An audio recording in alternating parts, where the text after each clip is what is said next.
Friends, welcome back to ఆంగ్ల సంహిత YouTube channel. ఇవాళ మనం కోఆర్డినేటింగ్ కంజంక్షన్స్, రెండు సెంటెన్సెస్ని లేదా రెండు పదాలని కలిపేటువంటి సముచ్చయాలు కంజంక్షన్స్ని ఎలా వాడాలి, వాటిని ఈజీగా ఎలా గుర్తుపెట్టుకోవాలో ఈ వీడియోలో ఒక యాక్రోనిమ్ సహాయంతో నేర్చుకుందాం. ఈ వీడియోలో మనం compose clear and coherent sentences using appropriate grammatical structures with coordinating conjunctions. Coordinating conjunctions వాడి సరైనటువంటి గ్రామర్ సెంటెన్సెస్ని ఎలా నిర్మించాలో నేర్చుకుందాం.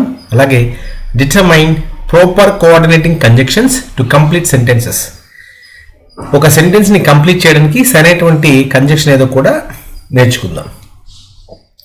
కోఆర్డినేటింగ్ కంజంక్షన్ అంటే ఏంటి అసలు? A coordinating conjunction is a word that connects two or more words or group of words in a sentence.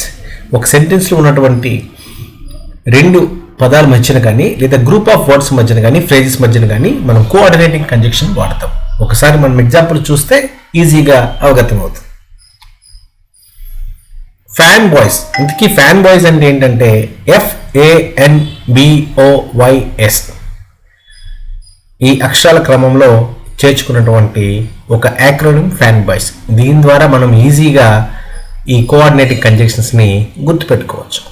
Coordinating conjunctions can easily be remembered with the acronym FANBOYS. ఈ fan boys అంటే ఒకసారి చూద్దాం. F అంటే for, A అంటే and, N అంటే not, B అంటే but, O అంటే are, Y అంటే ఎట్, S అంటే సర్. ఫర్ మనకు తెలిసిందే, ఫర్ అనేటువంటిది ఒక హేతువు చూపించడానికి, కారణం చూపించడానికి వాడతాం. Shows reason or purpose. Okay, example, the pupils focused on their project for they had to beat the deadline. The pupils focused on their project for they had to beat the deadline. మీరు కూడా comments లో for తో ఒక sentence రాయండి. And express edition ఏంటంటే మరియు ఇంకా ఇది ప్లస్ అది, అది ప్లస్ అది అని చెప్పడానికి మనం వాడతాం. The priest and the people are in the church. I ate chicken and eggs. Nor connects non-contrasting negative ideas. They did not see a movie nor watched a TV show.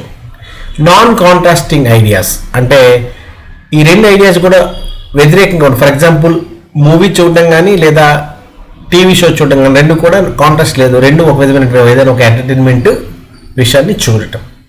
కానీ ఇక్కడ negative ideas అంటే వాటిని చూడట్లేదు. They didn't see a movie nor watched a TV show. ఇది చేయలేదు, అది చేయలేదు అని చెప్పడానికి మనం వాడతాం. నెగిటివ్ ఐడియాస్ కోసం మనం నార్ వాడతాం. But shows contrast. బట్ అంటే కానీ అని. అండ్ వాడేటప్పుడు మరియు అనే అర్థంలో వాడతాం. ఇంకేమైనా పదాలు కానీ ఐడియాలు కానీ మనుషులు కానీ కలుపుతూ చెప్పినప్పుడు మనం అండ్ వాడతాము. బట్ అనేటువంటిది వ్యతిరేక దిశలో కానీ అని చెప్పేటప్పుడు, కాంట్రాస్ట్ చెప్పేటప్పుడు వాడతాం. We didn't win the grand prize, but we won something more than money couldn't buy. Or లేక అనేటువంటి అర్థంలో express choice. Karen is in the kitchen or in the restroom. Karen కిచెన్లో ఉండొచ్చు లేదా రెస్ట్ రూమ్లో ఉండొచ్చు. At ఇంకా no shows a contrast or exception. The pupils were given ample time to work on their project and they failed to finish it. చాలా time ఇచ్చినప్పటికీ పిల్లలు project చేయడంలో ఫెయిల్ అయిపోయారని అర్థం. అంటే ఒక కాంట్రాస్ట్ చూపిస్తుంది. మనం ఇవ్వాల్సిన గడువు ఇచ్చాము, అయినా వాళ్ళు చేయలేకపోయారు. The pupils were given ample time to work on their project and they failed to finish it. Next, so అనేది shows a result or consequence. ఏదైనా పని యొక్క ఫలితంగా ఏం జరిగిందో చెప్తుంది, తత్ఫలితంగా జరిగినటువంటి విషయం చెప్తుంది. Example, I was tired so I went to bed early. Already అలసిపోయాను, తత్ఫలితంగా నేను వెంటనే పడుకున్నానని. Here going to bed is the result of being tired. ఏదైనా జరిగింది ముందర ఒక విషయం, దాని ఫలితంగా ఏదైనా జరిగితే మనం సో అనేటువంటిది వాడతాం. సో కూడా మీ ఒక ఎగ్జాంపుల్లో వాడి కామెంట్ బాక్స్లో టైప్ చేయండి. Thank you for watching this video. If you have any doubts, please type in the comment box. Please subscribe to Angla Samhita YouTube channel.